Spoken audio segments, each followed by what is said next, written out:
नमस्कार दोस्तों, स्वागत है आपका इंडियन पॉलिसी चैनल में। तो दोस्तों, अमेरिका ने भारत के लिए अपना खजाना खोल दिया है। जी हां, अमेरिका के डिपार्टमेंट ऑफ एनर्जी ने अमेरिकी कंपनी होल्टेक को मंजूरी दे दी है कि आप भारतीय कंपनी जैसे टाटा, लार्सन एंड टूब्रो के साथ मिलकर भारत में ही small modular reactor plus nuclear power plant Bharat में ही डिजाइन करिए, प्लस जो भी इनमें कंपोनेंट्स इस्तेमाल होंगे वो भारत में ही बनाइए और इसकी 100% टेक्नोलॉजी भारत के साथ शेयर करिए। आपका सवाल होगा कि अमेरिका जो अपनी न्यूक्लियर टेक्नोलॉजी किसी देश के साथ शेयर नहीं करता, वो भारत के साथ अपनी न्यूक्लियर टेक्नोलॉजी शेयर करने के लिए तैयार कैसे हो गया? तो उसका कारण है रूस और फ्रांस, क्योंकि भारत ने रूस के साथ 10,560 करोड़ की एक डील साइन की थी। इसके अंतर्गत रूस भारत के तमिलनाडु के कुडनकुलम में एक न्यूक्लियर पावर प्लांट बनाएगा और रूस पूरी टेक्नोलॉजी भारत के साथ शेयर करेगा। इसके अलावा भारत ने फ्रांस के साथ भी एक डील साइन की थी।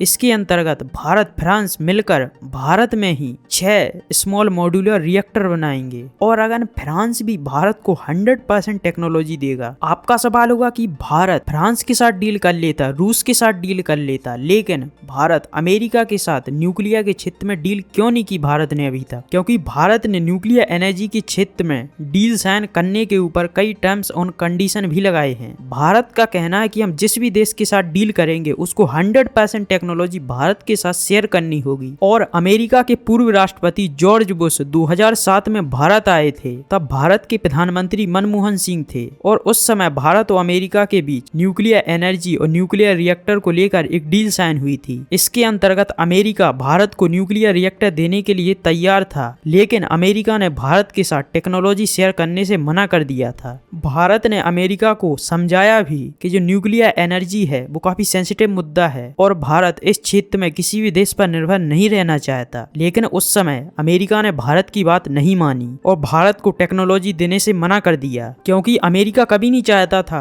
कि भारत के पास न्यूक्लियर रिएक्टर और न्यूक्लियर पावर प्लांट कैसे विकसित होते हैं इसकी टेक्नोलॉजी भारत के हाथ लगे। इसीलिए भारत ने रूस और फ्रांस के साथ न्यूक्लियर रिएक्टर और न्यूक्लियर पावर प्लांट को लेकर बात करना शुरू कर दिया और रूस और फ्रांस ने भारत को टेक्नोलॉजी भी दी। ऐसे में यूएसए जो चाहता था कि भारत के हाथ न्यूक्लियर टेक्नोलॉजी ना लगे, वो ऑलरेडी भारत के पास न्यूक्लियर टेक्नोलॉजी आ चुकी थी। इसीलिए अमेरिका को लगा कि भारत के पास जो न्यूक्लियर टेक्नोलॉजी है वो रूस और फ्रांस ने प्रोवाइड कर दी है, तो अमेरिका क्यों पीछे रहे। इसीलिए अमेरिका का कहना है कि हम भारत के साथ न्यूक्लियर एनर्जी के क्षेत्र में भारत का सहयोग करने के लिए तैयार हैं। आपको बता दें, न्यूक्लियर रिएक्टर 3 प्रकार के होते हैं। पहला माइक्रो रिएक्टर, ये 10 मेगावाट से 20 मेगावाट तक की इलेक्ट्रिसिटी जनरेट कर सकते हैं और माइक्रो रिएक्टर को बनाने की जो लागत है वो भी कम है, केवल 418 करोड़ में बन के माइक्रो रिएक्टर तैयार हो जाते हैं। दूसरे पर है स्मॉल मॉड्यूलर रिएक्टर, जो 20 मेगावाट से 300 मेगावाट तक की इलेक्ट्रिसिटी जनरेट कर सकते हैं। आपको बता दें, पूरी दिल्ली मिलकर 7000 मेगावाट तक की इलेक्ट्रिसिटी खर्च कर पाती है। यानी आप 30 से 35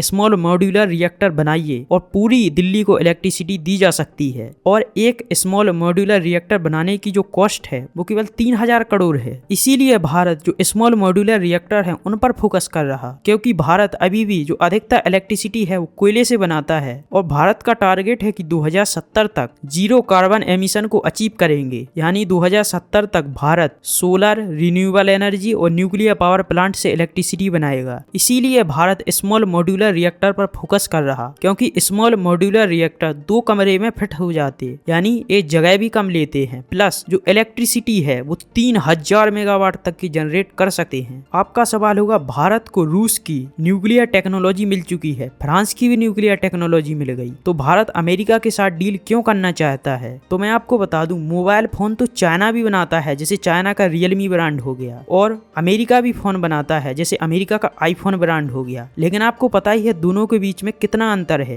मेरे कहने का मतलब है कि जो टेक्नोलॉजी वाइज है वो अमेरिका सुपीरियर है। इसीलिए भारत अमेरिका के साथ सहयोग बढ़ाना चाहता है ताकि भारत को अमेरिकी न्यूक्लियर टेक्नोलॉजी हाथ लगे। और अमेरिका का कहना है कि जो हम भारत को न्यूक्लियर टेक्नोलॉजी प्रोवाइड करेंगे उसका उपयोग केवल भारत इलेक्ट्रिसिटी जनरेट करने के लिए ही कर सकता है। ऐसा नहीं है कि भारत अपनी न्यूक्लियर बॉम्ब की कैपेसिटी बढ़ा रहा, लेकिन आप भारत को एक बार टेक्नोलॉजी दो तो सही। भारत जैसे शक्कर का उपयोग करके चाय बना लेता लेता है, लस्सी बना लेता है, नींबू पानी बना लेता है, वैसे ही भारत अमेरिकी न्यूक्लियर टेक्नोलॉजी का प्रयोग करके अपनी न्यूक्लियर बॉम्ब की कैपेसिटी बढ़ाएगा। मजाक कर रहा हूँ, भारत ऐसा नहीं करने वाला। निश्चित रूप से भारत और अमेरिका के बीच न्यूक्लियर एनर्जी के क्षेत्र में सहयोग बढ़ाने से भारत की कैपेसिटी बढ़ेगी और भारत को भी अमेरिकी टेक्नोलॉजी मिलेगी, जिससे भारत और सुपीरियर टेक्नोलॉजी डेवलप कर सकता है। अगर आपको वीडियो पसंद आई है, इन्फॉर्मेटिव लगी हो तो एक लाइक कर चैनल को सब्सक्राइब जरूर करें। जय हिंद, वंदे मातरम।